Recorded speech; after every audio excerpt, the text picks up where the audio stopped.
Good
morning, everyone. I hope everyone can hear me all right.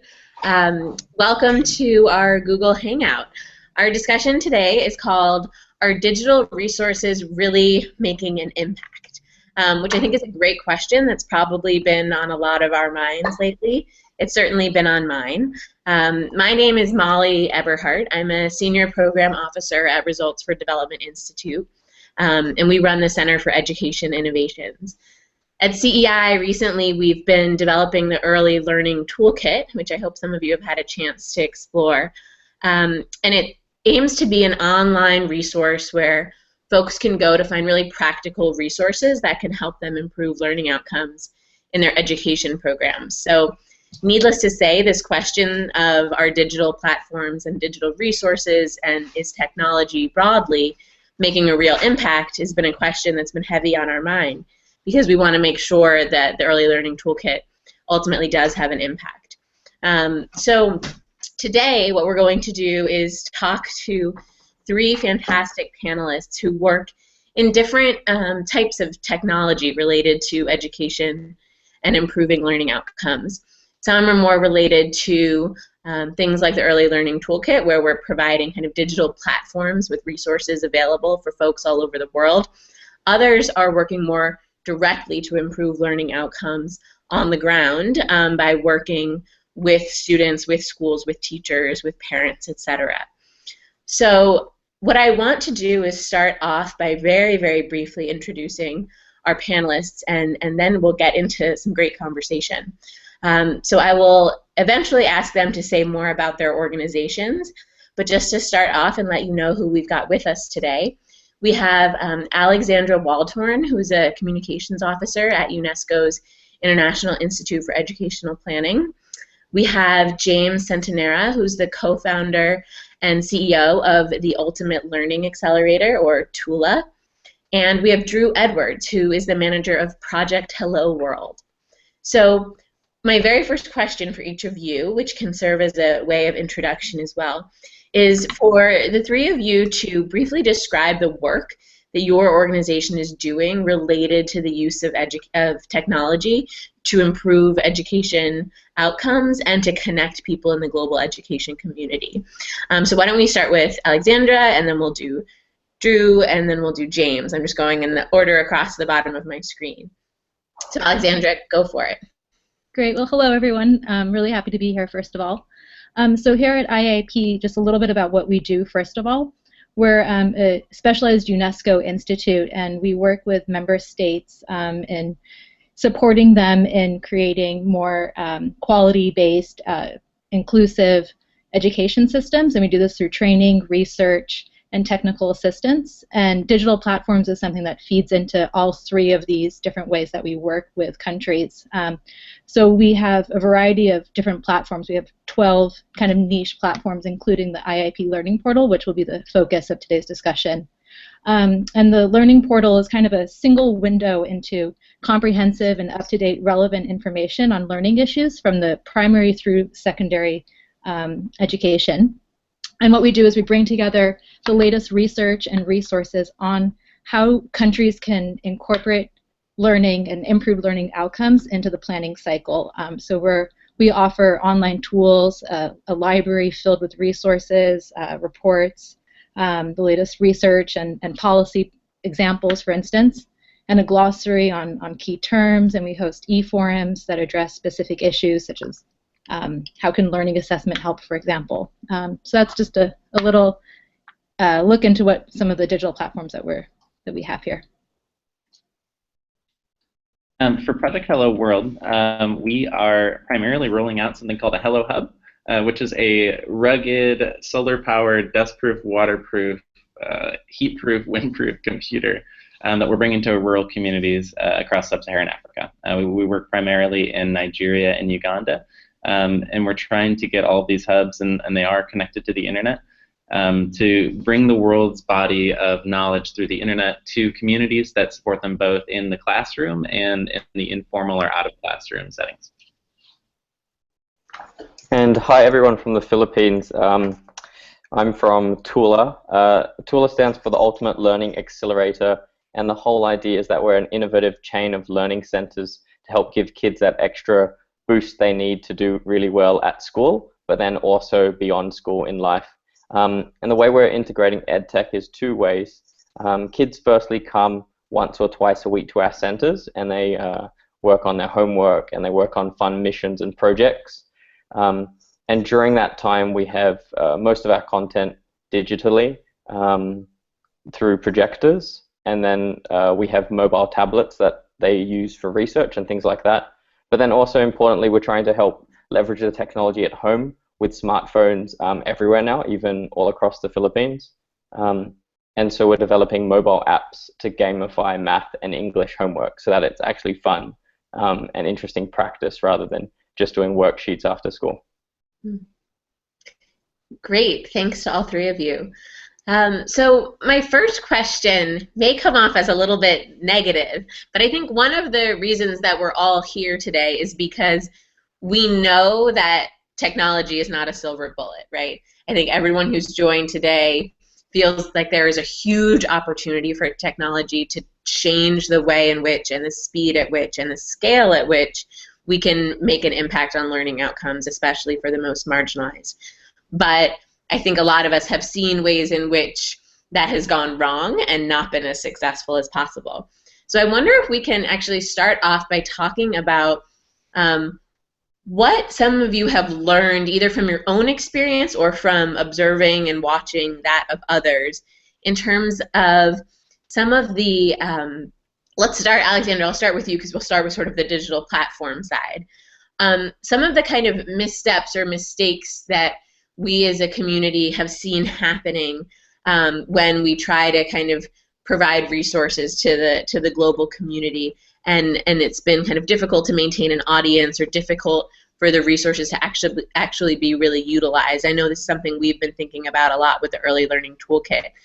So if you could talk a little bit about that, that would be great, so we can kind of start off with thinking about what hasn't worked so well in the past, and then we'll move, I promise, in a more positive direction. Okay.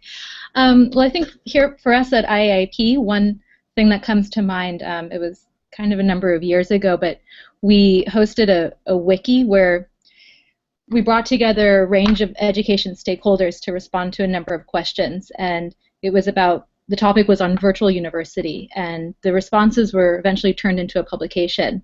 And while it sounds really positive, the problem was that there was an expiration on this, that there was no sustainability and there was an endpoint.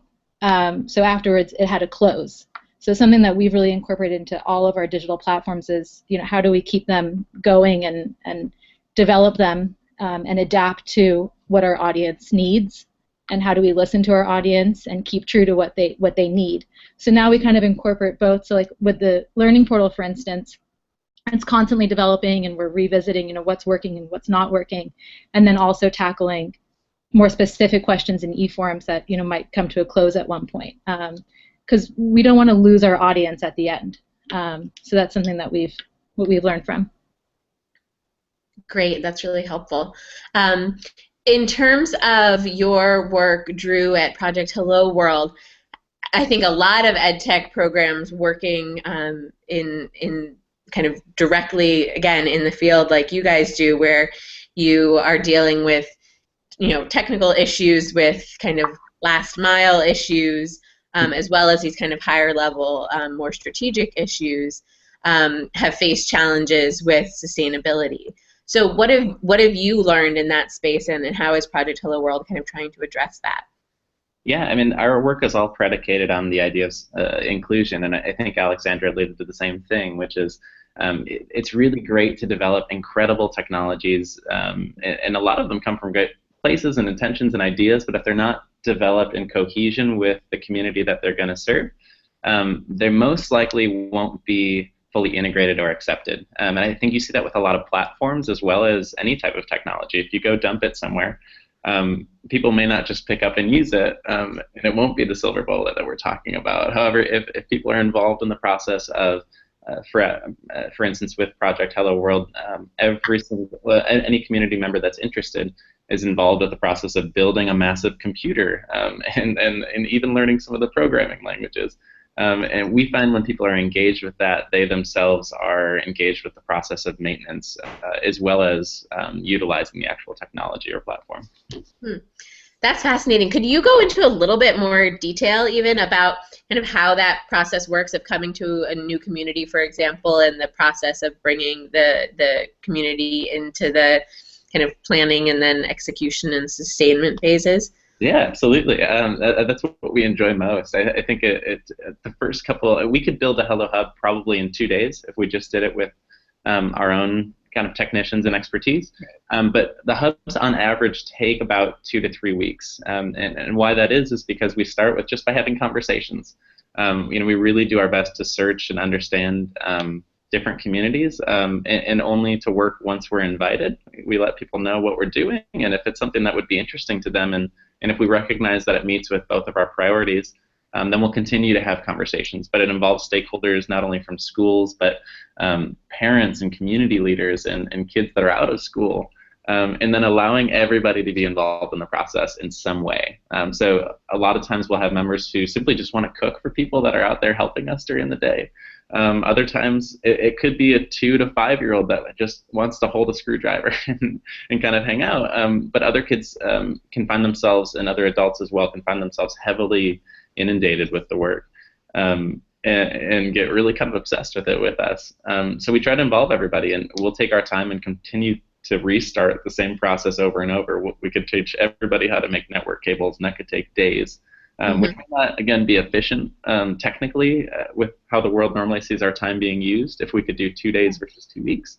But we think those 2 weeks kind of leverage the sustainability and longevity of it for an extra few years. Yeah, that's fascinating. We had a similar experience in terms of thinking about the trade-offs of the time spent developing the early learning toolkit versus its ultimate impact. So, we originally planned for it to take about 8 months to plan everything and have it launched and ready to go. And 1.5 years later, we launched it. And most of the delay was because we spent a lot of time actually talking to practitioners in the field and asking them, so the evidence says that this approach works in the classroom. Have you tried it? What has been challenging about it? Can you give us 3 or 4 tips of how you address those challenges? And can you share the actual tools you used in your school and your classroom and the resources? That takes a long time, right? We could have done Google searches, right, to find all our tools and done it that way. So there's this trade-off that I think funders and researchers and analysts and people who are advocates at the global level need to think about in terms of the amount of time and therefore money that we're willing to put in up front for this kind of participatory approach, which may have an impact on the sustainability and the utility of the resource in the future. James, so moving to you, I know that Drew talked a lot about kind of the role of communities and parents and children. Just in terms of the technology-enabled learning activities that Tula is working on, what have been kind of some of the reactions of students and parents, and how have you tried to kind of build them into the process of not just being users of your programs, but really being kind of partners in the development of the resources you provide? Yeah, so it was interesting actually. For I think people who were born in the 90s or 80s and more recently, technology has been a huge part of our lives, and we embrace it and we use it all the time. But for a lot of our parents still who were born in the early 80s, 70s, 60s, 50s even, it hasn't really been something they've used the whole time. So they weren't always super excited about using technology to really get kids to learn more, because in their experience, for their kids, they see them addicted to tablets and games and things like that, and they don't see it as really productive use of their time. So parents weren't actually that happy, and I still have some parents that come to us all the time and say, no, my child uses their tablet at home long enough. At school they have to do things differently, because they're still used to that older approach and they think it's better. So we had to convince them a bit first and show them content and apps and different tools that they could use, that the kids could use, that would be fun and interesting and also help them learn. But the kids warm up to it very, very, very easily. There's no convincing needed whatsoever. And even kids that don't know how to read yet, the intuitive nature of some of the apps these days, they just figure it out and can start playing it and learning from it quite a bit. So the challenge has really been parents. And then the same thing applies for teachers, right? Just whenever there's completely new systems and change, people are always really hesitant to implement it. But if you can show them a productive way to use it and also teach them how to integrate it at home, then it's really, really, really powerful.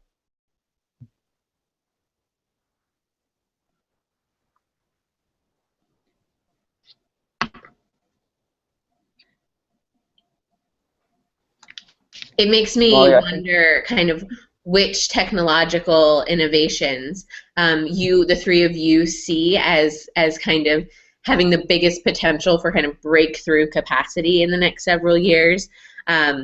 James, what you were just saying made me think that, mobile is definitely up there in terms of just kind of the number of people who have it in their hands.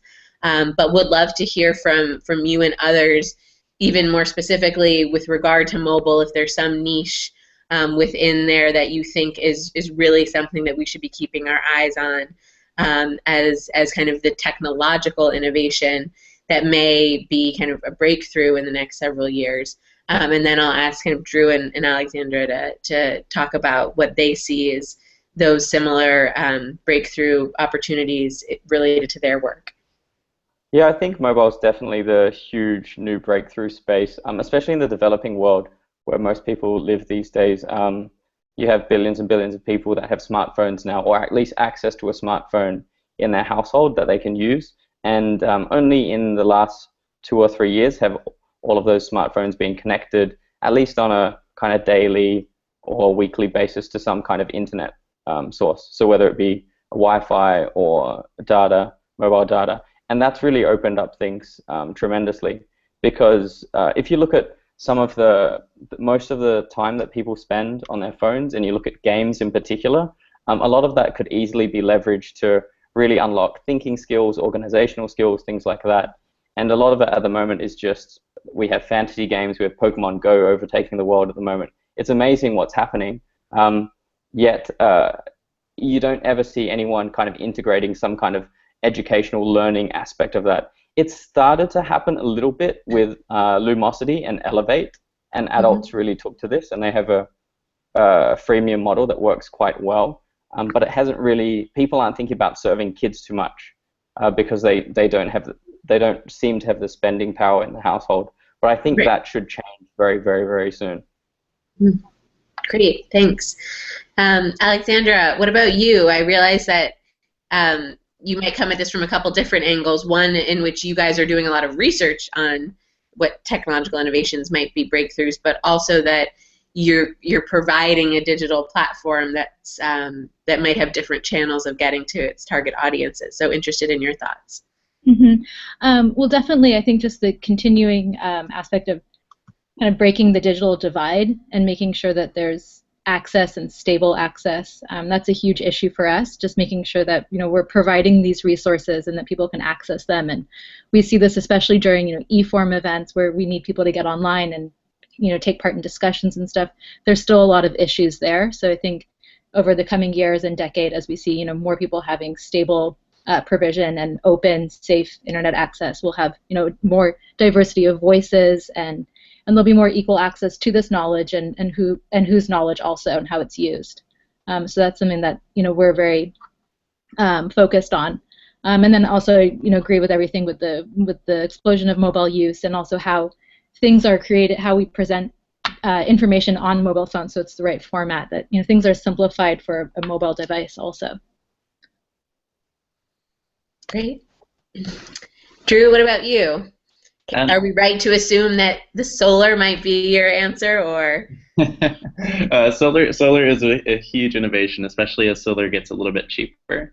That's even more impactful. I would actually agree. I think the access to internet is really, I think, one of the largest impediments, and probably where the next pioneering step is for a lot of disconnected communities.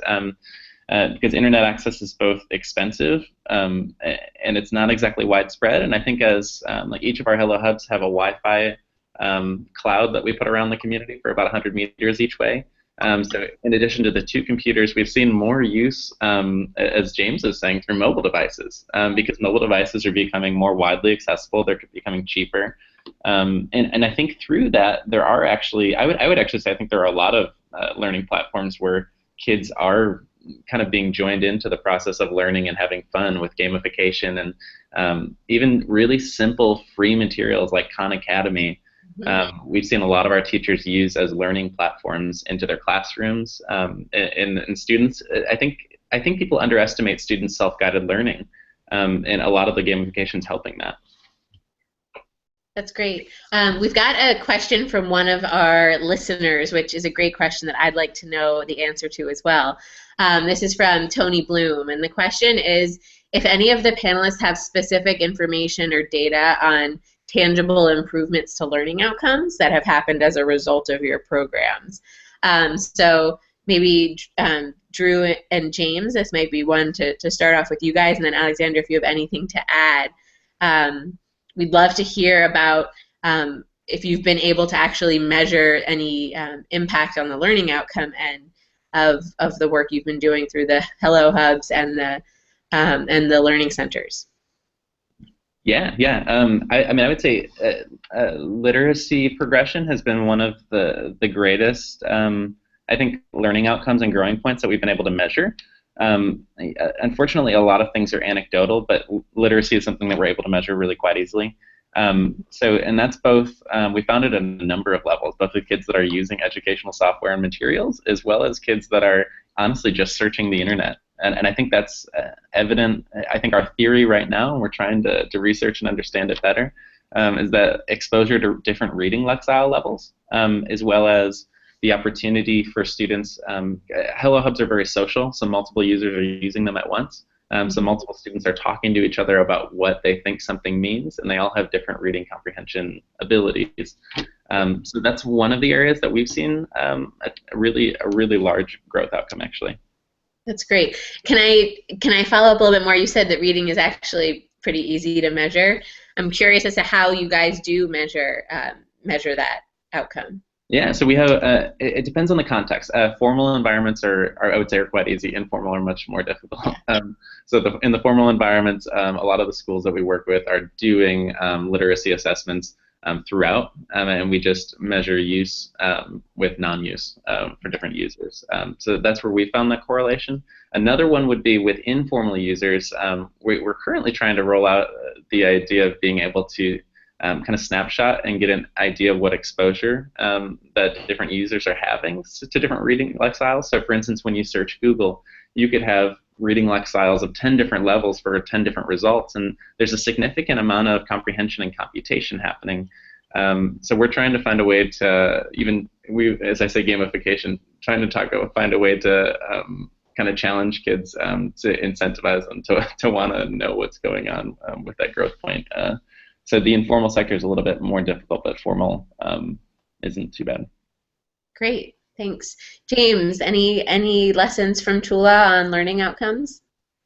Yeah, it's still a bit early to completely credit the technology alone and just isolate it and just say the technology drove up these scores on their test or anything like that. But if you just look at time on task and the amount of time that they wouldn't have been spending on practicing maths, for example, and now they're doing it because they're doing it in their spare time when they're traveling to and from school or when they're waiting on their mum's phone or something like that, then that's increased a lot. So hopefully in the next kind of year we'll be able to isolate it a bit more and see exactly the impact that the game itself is having on the kids.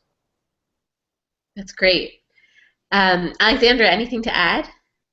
Yeah, I mean, on our end, what we're trying to do is connect the latest research and best practices to policymakers and decision makers who are designing education systems.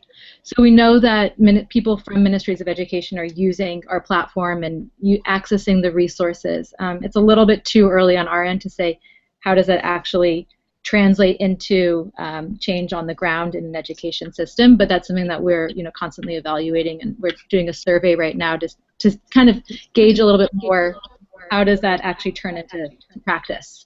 So that's where we stand right now. Great. Sorry, I'm trying to deal with some sunlight behind me so you can all see me. So one thing that just came to mind as you all were talking about kind of the impact that your resources can have on learning is how do you judge and kind of evaluate the quality of the resources that you are providing access to? So I think we all know that the internet provides a treasure trove of information. It also provides a whole lot of not so hot resources. And so maybe I'll start with Alexandra on this one, but curious as to how with the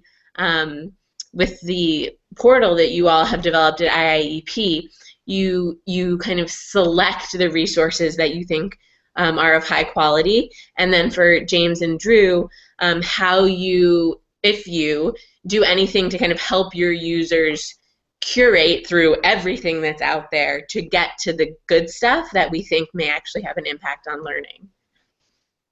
Well, we tap into our existing network of education stakeholders.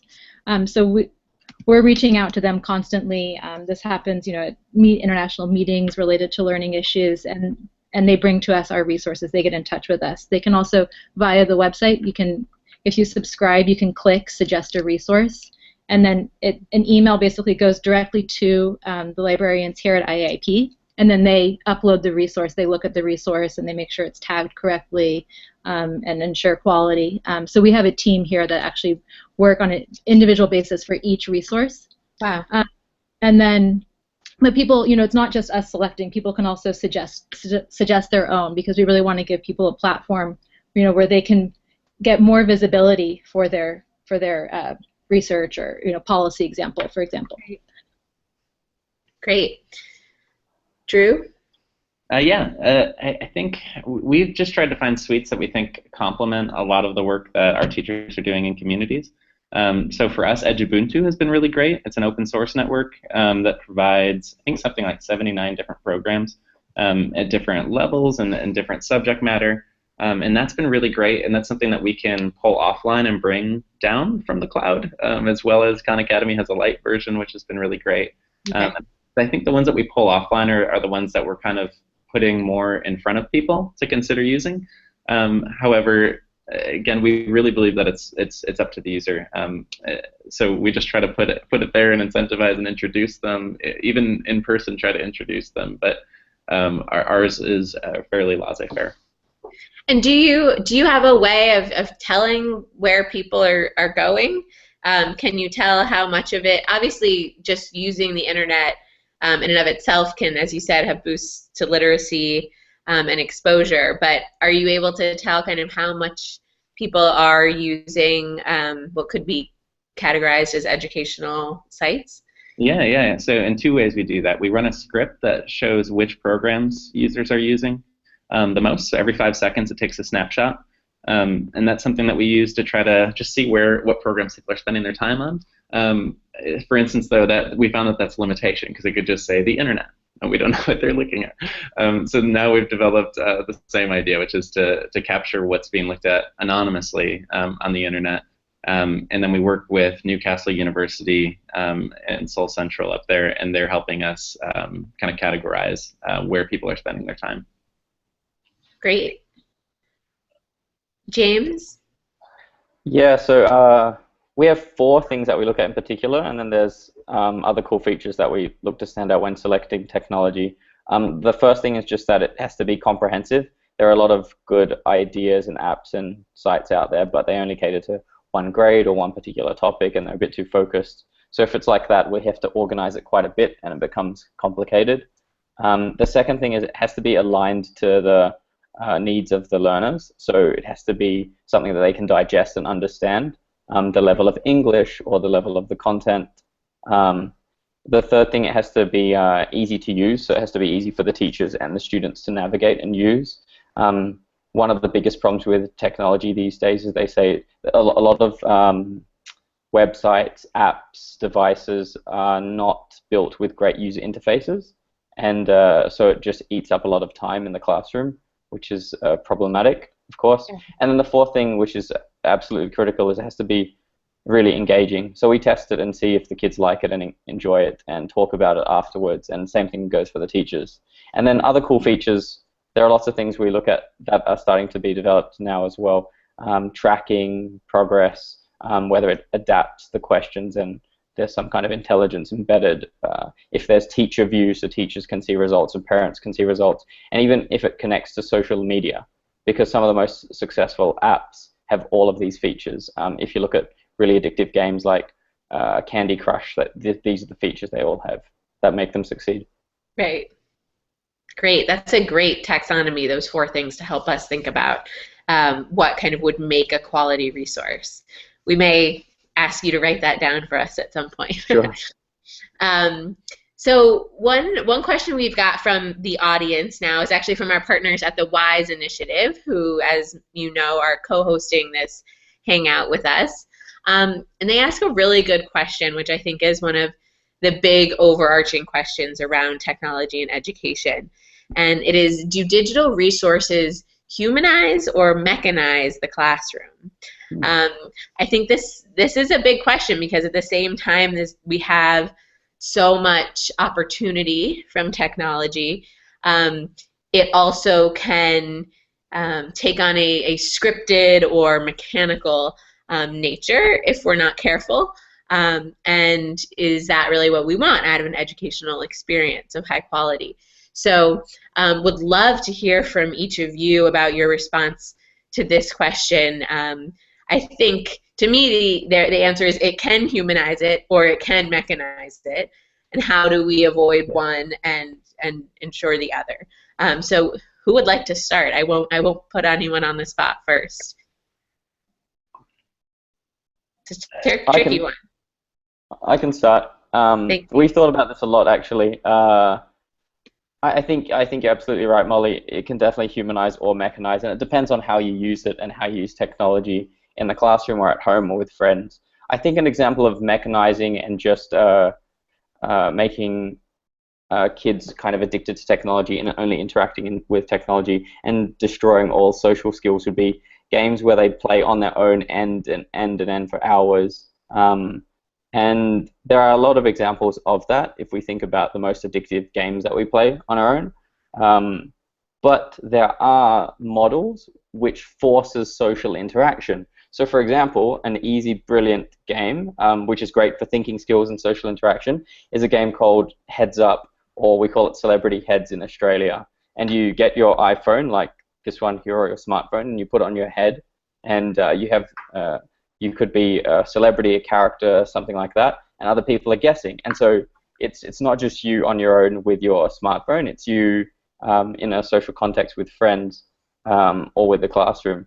And if there are better models like that that force social interaction, then I think it's incredibly powerful, and it can really even strengthen social bonds and connections between kids in the classroom, even more so than when traditionally there's been a teacher at the front just lecturing and people are working on their own. So I think there are ways to definitely force collaboration, but that has to be taken into account. Great, that's a great example. Could I jump in with an example as well?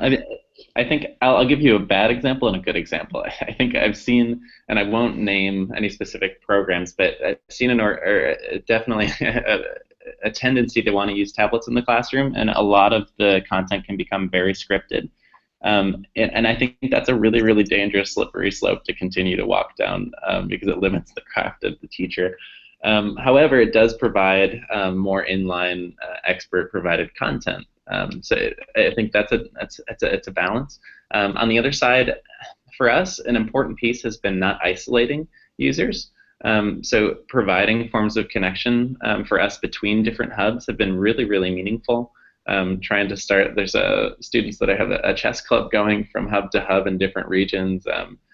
Even something as simple as Skyping between them, but also a lot of learning platforms allow users to interact with each other, as well as some of our teachers to interact with each other, and that's even provided a support network that I think humanizes the experience. And sometimes I think we underestimate how much movement and mobility can really be a part of a person's learning and growth. We had kids last week, just a quick story, that kids and teachers that were Skyping together, and they had never been to another region that they had heard about on the other side of the country, and they started arguing about which side was better than another, but they hadn't known the other side's points on why they thought they were so prideful and excited about it, which then turns into a dance party, and they wanted to show their dance moves from their areas. And I think sometimes just as long as you can forge the opportunity for collaboration to occur, it can continue to be meaningful and humanized. But when you get too Pokemon Go into the world and just follow your device, it may not be too much interaction. Yeah, absolutely. So I think that the common theme we're seeing so far is that this is really a question of the rather than thinking of technology as a way just to connect people to information, think of it as kind of a triangle between people, information, and other people. Yeah. And that is kind of, that third piece is key in order to bring the humanization into it and avoid the mechanization. Alexandra, would you like to add anything? Sure. I mean, we don't really work inside the classroom. We're kind of more behind the scenes in the support and just helping in design of education systems. But I totally agree with that, and we even see that with the portal, that it's not just about the platform, that sometimes the face-to-face interaction is where we get a lot of really meaningful kind of insight on where to go next with the portal. And it's just, I think it's the same in the classroom, that like, you can't hide behind the device, that you have to find ways of engaging with the people around you, and a combination, really. Yeah, absolutely. So one question, as we're getting sadly quickly close to the end of the time of our hangout, I wanted to know what advice each of you would have given to yourselves or would give to someone now starting new work or a new project involving the use of technology to improve education outcomes. What advice would you give someone to kind of avoid some of the pitfalls we've discussed today from the start, and to kind of make sure that some of the things that we've talked about today, like the mechanization of learning, the kind of lack of utility of resources, if they aren't kind of well targeted to a community, the lack of engagement around parents and students and children. What are some of the pieces of advice that you might give folks who are kind of just starting out in a new project or a new area to make sure that they can kind of leapfrog some of those mistakes we've seen happen in the past? Let's see, Alexandra, I'll start with you since you went last time. Sure, no problem. I think take time and reflect, and we have a lot of content on the Learning Portal, and for us, one of our big challenges is how do we upload all this content, produce all of this information, because in addition to resources, we're also producing content around learning issues. And sometimes we have so much content that we have less time to animate around it and ensure that our audience is really getting it. So I would tell someone really to take the time to not only fill up your site or develop your product, but also ensure that you're doing it not too fast. So you can really create a solid community around it and make sure that people are getting what you are creating in the best possible way for them. Okay, great. So go slow, first piece of advice. But not too slow. Yeah. Drew? Yeah, I would say, like I mentioned right from the get-go, I think inclusion has been the key for us with making any learning resource that we've developed valuable, as well as making it something that's going to continue to be used beyond the immediate future. And you could look at that in any terms, sometimes with products, maybe with design thinking. I think it's an interesting way to go about it, which is starting with your end user and how it's applicable to them, and continuing to check in on that, because just like the world changes, so do users, and so do their needs, and so do their desires, and hopefully you can continue to build on that throughout the process. Yeah, I often think about kind of the role of rapid prototyping or other processes from the design thinking space, and how we can use these to make sure, not just when we're first launching something new, that it's designed with the user in mind, but how we can kind of continually do that to make sure that it's still designed with the current user in mind, because like you said, that user is changing. So I think that's something that we did with the Early Learning Toolkit when we started it, right? So now the question is, okay, so now it has this form, it has this function. How can we build into its kind of lifespan that we come back to that and we see, is it still serving the function for the people that we aim for it to?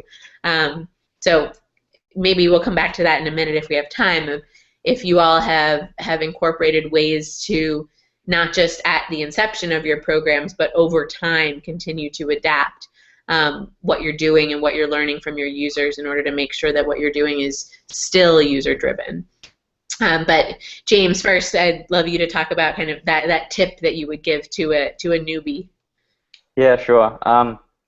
So two things probably. I definitely want to echo what you mentioned, Molly, and what Drew mentioned about bringing together all of the important stakeholders. I can easily tell these days whether an app or edtech tool was developed by engineers sitting in Silicon Valley or sitting in an office, or it was developed by teachers. It's really, really, really obvious. And so I think it's key to bring those parties both together alongside the learners and just test, fail, adapt, and keep learning as quickly as possible. I think what Alt School are doing is a pretty cool example of that, where they have their developers housed next to the school essentially.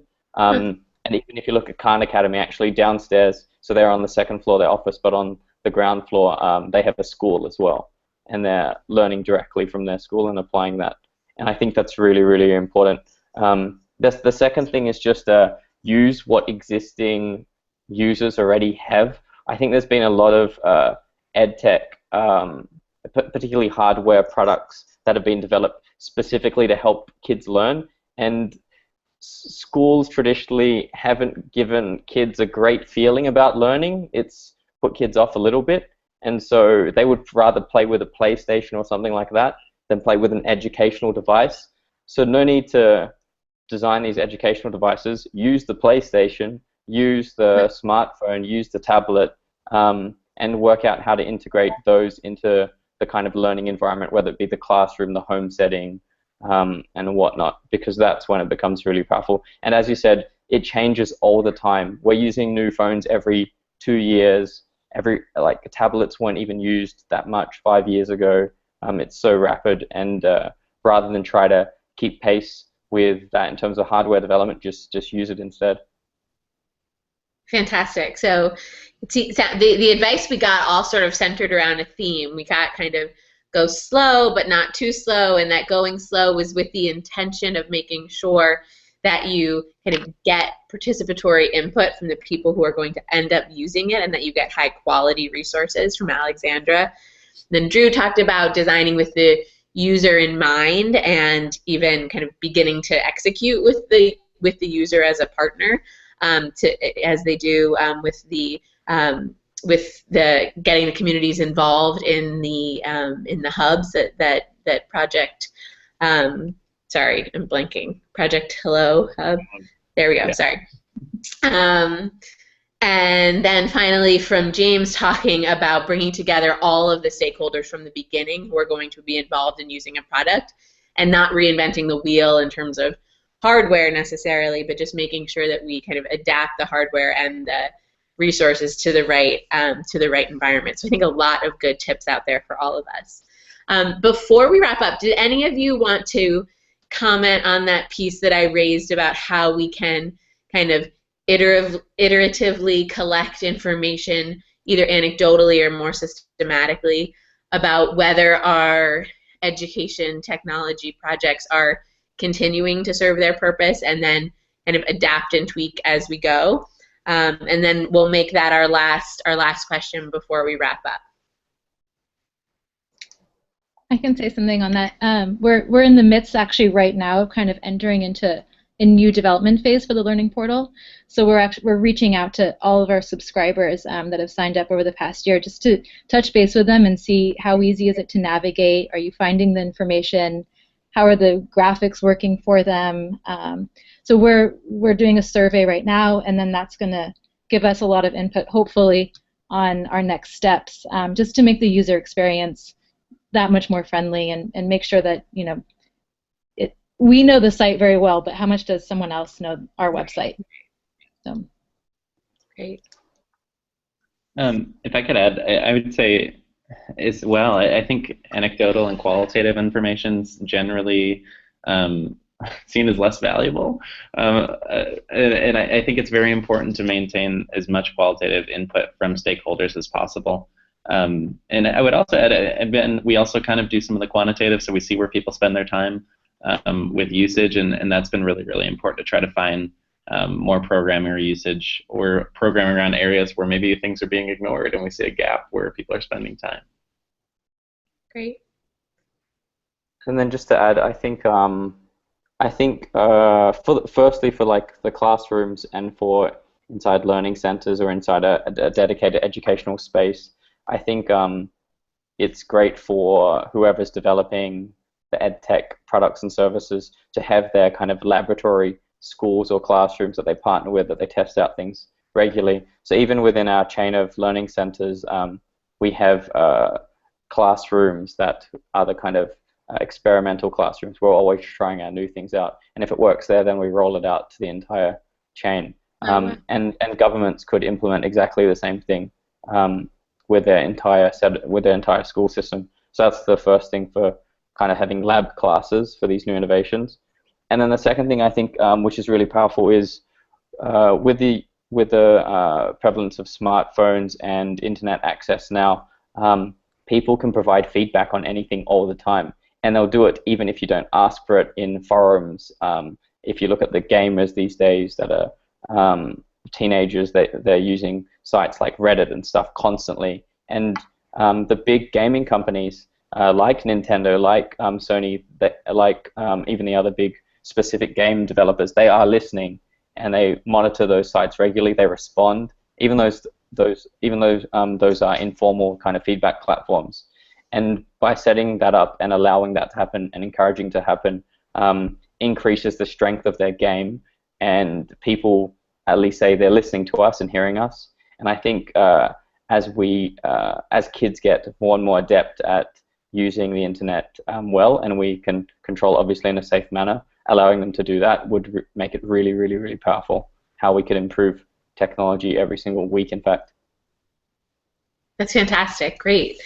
Thank you to all three of you for those kind of tidbits of wisdom, and also especially this last question about how we can make sure we're continuing to improve. We are all out of time, but I wanted to thank the three of you, Alexandra, Drew, and James, so much. For everyone who was watching, thank you very much for joining. You'll be able to watch this video of this Hangout on the R4D YouTube channel and also on the CEI website, educationinnovations.org. I really wanted to thank the WISE initiative and its entire network of education innovators across the globe who co-hosted this Hangout with us. And thanks very much to Duncan McCullough, who planned and orchestrated all of the details for this event. Duncan from CEI, thanks so much for all the work you put into this. I think that it's clear that at WISE and at CEI, we and at the three organizations we've heard from today, I think there's a much wider global community as well. We are all kind of really excited about the prospect of technology, but have a quite healthy skepticism about how to make sure it works well. And I think this was a really good way to kind of kick off some future discussions about how we make sure that we err more on the side of opportunity than kind of getting stuck in this potential hole of great opportunity but not actually seeing impact on learning. And so as we talked about today, I think there's going to be in the coming years a lot more data and evidence about the actual impact that all these types of programs can have on learning, and I think it's up to all of us to make sure that we keep an eye on that data and make sure that the programs we're designing are ultimately leading to those outcomes we all hope for. So thanks again, everyone, for joining. It was great to have you all, especially thanks to Alexandra, Drew, and James. So thanks, and we'll see you next time. Bye-bye. Thanks, everybody. Thanks, bye. Bye.